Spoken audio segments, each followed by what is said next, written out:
Well guys, hello, here we are. We got ourselves a little bit of a night run or night test of the sj6000 1080p sports camera.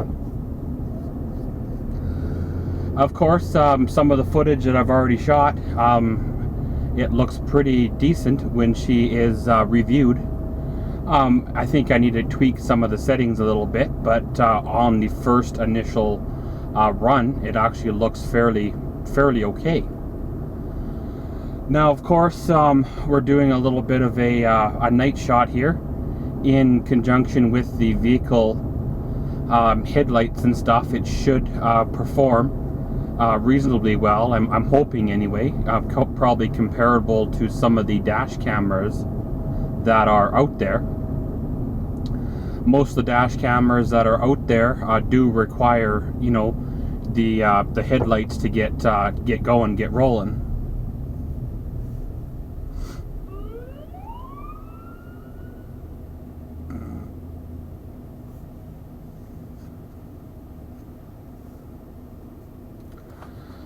I noticed this one here doesn't have like the standard dash camera infrared, you know, night vision type of, you know, LEDs or so that pop up, but at the same time, you know, it's not really meant for a, you know, dash camera at night.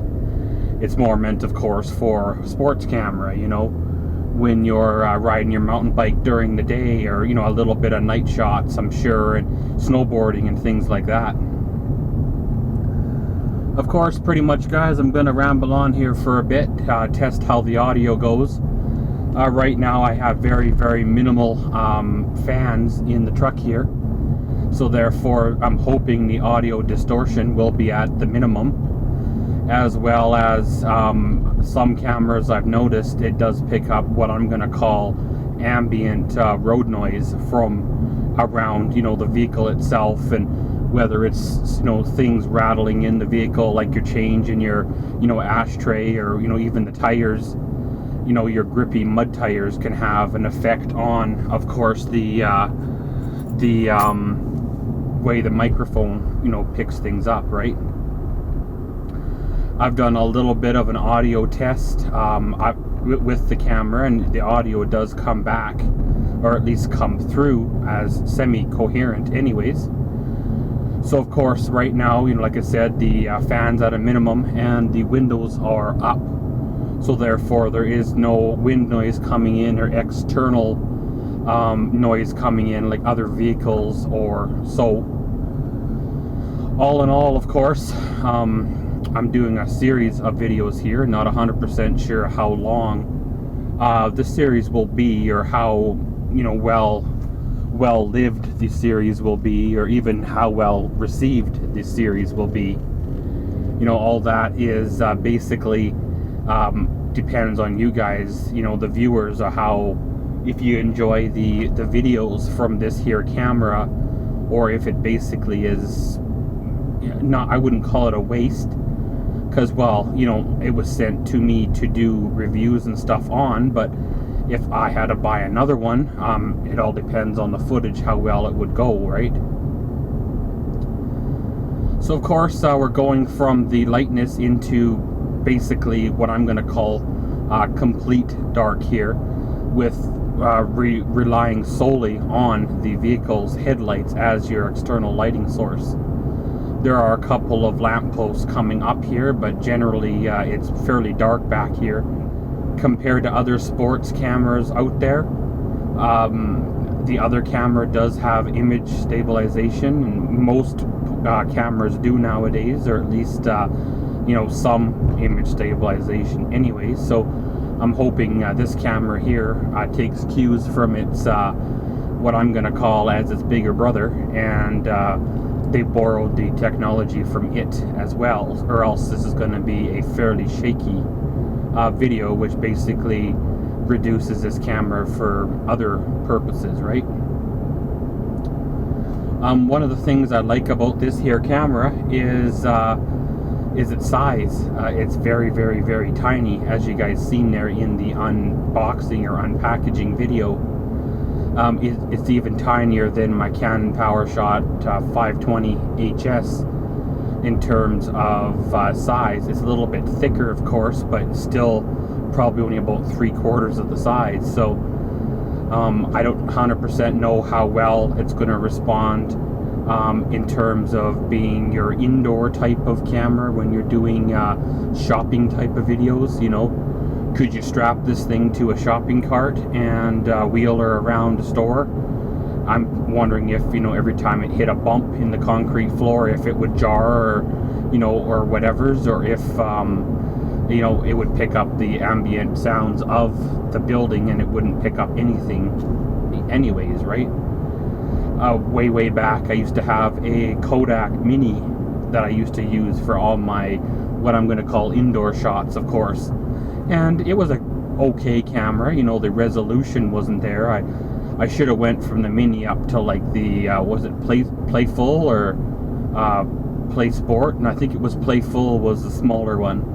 But of course, you know, I had just got into the Mini as it was going out, and I was able to pick them up for, I don't know, 20 bucks or 30 bucks a piece or something like that. And by the time I figured out the use for the cameras, stock was pretty much gone.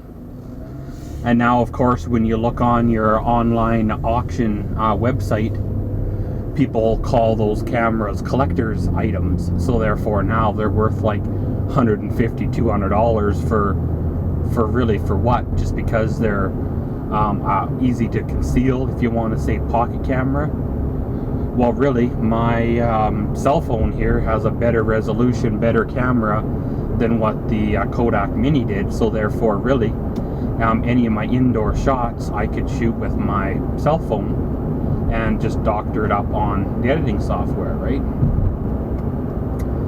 So hoping, guys, this here is turning on out. If the footage is too dark, of course I will cut it and you know, splice her on over with some music or whatever I'll do here. And then of course we'll see you back where it's daylight. If not, we'll keep on rolling here. I'll keep on jabbering away, and well, we'll see how it goes. Of course, when I get back to the light here, in probably what, another 200-300 feet, I'll roll down the window, get some ambient outside air, noise, stuff like that coming in. See how that affects the camera as well. Not 100% sure exactly where the microphone pickup is compared to the wind noise and stuff like that. Some of the instructions on this kit weren't very clear, but I'm sure if I rubbed or scratched around the camera, I'd be able to find where the pickup was just by where I touched or scratched. You know, you could hear by the rubbing noise. One of the things I will say is, of course, with the auto dim, or basically auto off back screen, it's not like its standard dash cam is, where that screen is shining in your face even at night. The only thing that might be distractive slightly to you or anybody walking by would be the little red blinky LED light. Of course, that LED light is there for a purpose, and basically is to tell you that the camera is doing its job and is recording. So of course, guys, we're coming back into the light here. I'm probably going to hang a left up here, and this is where we'll do the real world ambient type of noise, where we get the external type of noise in, see what's going on, see how that affects the microphone, and well, things like that. I've been looking online here at this here camera. This here, well, I could call it a kit because it came with quite a bit of stuff to get you started. And of course, being it's a copy or a clone or whatever's of a, you know, popular sports camera, a lot of the accessories will fit. I don't know about the waterproof housing, if it'll fit, or the silicone cases they make for the other sports camera, if that'll fit. But I know a lot of the mounts and adapters and dog straps, chest straps, harnesses, all that stuff, it looks like it interchanges. And like I mentioned there in the unboxing video, I do have a lot of those accessories for you know, the other sports camera, mainly because, well, it hung on better. They were more rigid and tougher than using just your standard camera mount or other type of stick-on mounts that would for your standard point and shoot, what is it, 1/4 inch bolt or whatever mount, right? Because, well, these were the mounts that are meant for the jarring, meant for the moving, meant for the stuff, right? So pretty much, guys, I'm gonna roll the window down here, let in some external sound. If the audio goes all weird, well then I guess the test will be a fail for the external noise, and I'll just roll some music or something here. So pretty much the window's full down. We're only going about 50k, so therefore the wind noise coming on in will be at a minimum compared to like highway speeds or anything like that. But hopefully the sound and vibration and stuff like that is not messing over the audio on this camera as it is. So that's one of the things about shooting videos. You never 110% know how the video is really going to turn out until it's in its editing stages. Its final draft of the editing is even a hit and miss too. I've edited up videos and I wasn't happy with the final outcome of them, so therefore I scrapped them, or I put them in the project folder, which lately has become an archive folder. And some of the footage I've shot going back 2-3 years, in fact, has never seen it, never made it to YouTube, and I don't know if it's because I have or at least I hold myself to a higher standard of video shooting. Therefore, I kind of want videos to look a certain way, to be a certain way. And when, the camera's not up to par, or the focus is off, or there's a big gob of whatever on the lens, then it basically ruins the video, and you try to overcome it.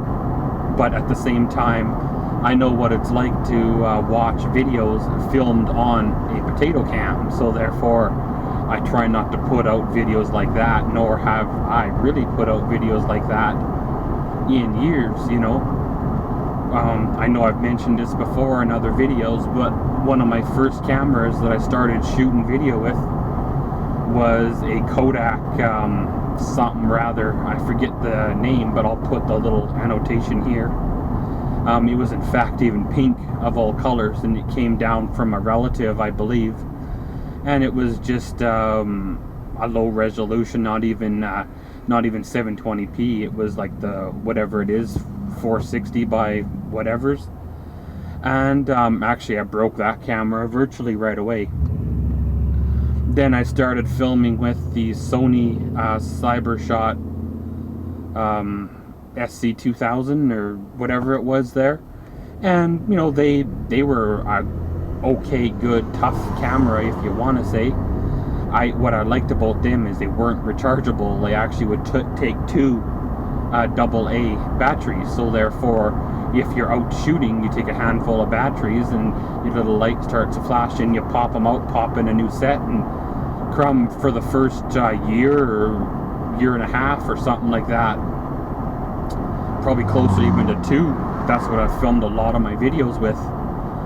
And I found the cameras on sale. Of course, they were being clearanced out, so therefore I picked up more of the cameras, and I still have 1 or 2 to this day.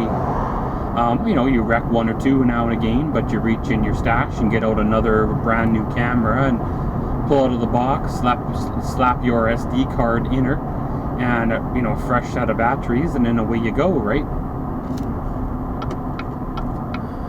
Of course, I wanted to produce higher quality videos, so I picked up a Canon.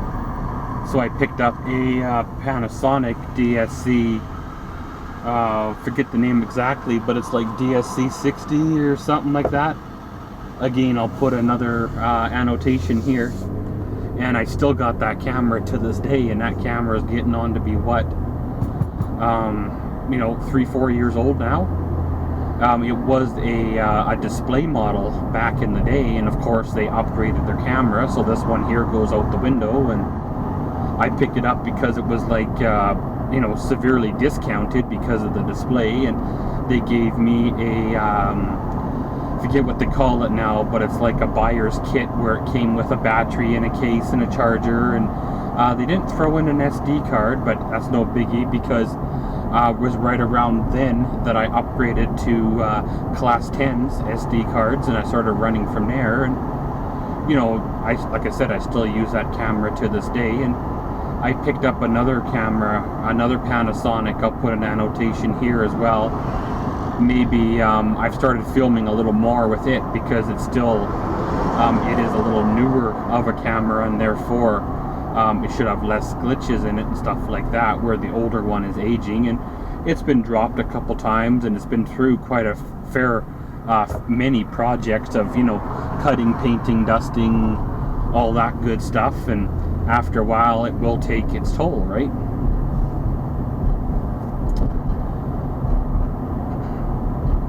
So of course, you know, through the years I have gone through a great many upgrades and changes to the cameras, and I'm at the point now where I'm considering taking a step farther again, you know. The last few years I've been using Canon cameras as my vlogging cameras, and I like the crispness of the audio and the crispness of the video. You know, the quality is just there compared to, you know, the Panasonic and other cameras, right? So I've been considering picking up a new line of camera to start with again, and only thing is I may end up having to go with like a prosumer type of line, something a little better, probably closer to the $800-900, maybe $1,000 range. So therefore, you know, that's when you gotta really know this is what you want. You gotta step up your game if you want to say, and make that camera pay for itself, if you want to say. And you might have to upgrade your editing software, upgrade your computer, because you know all that new software, new footage, new this, new that, takes a toll on everything. Through the years, I've probably had 3 computers that I've edited footage on. I still have my original, I still have my second original laptop that I used. The first original was an Acer of all things, but I cooked that one pretty much right away. And the second one I got was a Toshiba, but it was a cheap deal that I got. It was an in-store demo, and it was already hurting, so therefore I was able to use it for a few, and then I ended up retiring it. I picked up my desktop here, well, I'll be getting on to be 4 years now. When Windows 10 comes out, it will be 2 operating systems behind, so you know, that's kind of when you start to have trouble. The Windows doesn't send you support updates anymore for it, and then your programs quit working, and then you get a virus or whatever, and then basically it you know, quits working, right? So of course, going over here where the roads are a little bit more bumpier, again, this will give a test on the good stabilization software, and again, hoping the darkness is not affecting the camera a lot, but if it is, well, it's kind of the way she goes. I'm gonna go down a dark back alley here, and we'll see what happens. Again, we got bumpiness here, darkness here. Be relying solely on the camera's internal stabilization programming or software in it, so hopefully it comes through. It does what it's supposed to do. This is basically the first nighttime road test of this here camera, and all in all, if the online reviews that I've read are true on this here camera, it should be an interesting rig to play with for a few days or a few weeks, depends on how she pans out. If it does work and it does actually impress me, I might pick up a second one of these to use for an alternative use. Again, like I mentioned in the unboxing videos, there are times where I can't stick my Panasonic and the tripod or whatever into a tight area, where this camera here, being so tiny, it works quite well for a use like that. But pretty much, guys, thanks for joining me on this nighttime road test, of course, audio test, video test of the sj6000.